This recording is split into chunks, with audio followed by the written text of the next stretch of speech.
kulang kami ng mga gamot kasi maraming nagkakasakit gawa ng paiba-iba ng panahon at saka bunga pa din nung nakaraang bagyo.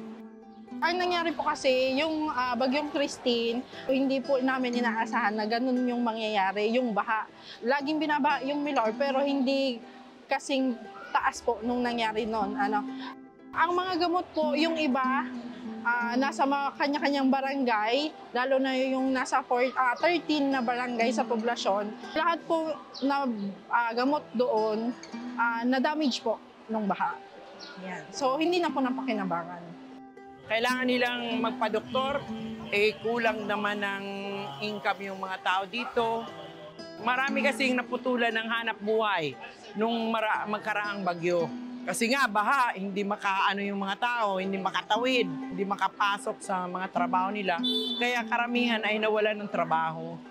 Naghingi po kami ng mga tulong ng mga iba-ibang klase ng gamot sa mga NGO, sa mga ibang ahensya para po mabigyan po kami ng supplies po na ibibigay po namin sa mga taga-Milaor po.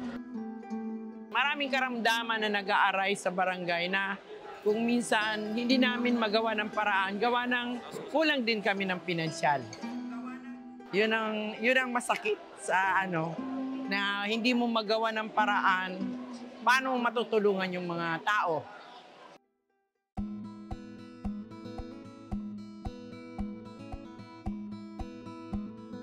Nandito tayo ngayon sa Milaor, Kamsur para tugunan ang kanilang hinaing para sa medical mission dahil nga nung bagyong Christine ay nagkulang sila, especially medicines na kailangan po nila. Yung mga medicines natin na matitira, iwan po natin sa Municipal Health Office para po yung mga magpapacheck up pa ay meron din silang ibibigay na medisina.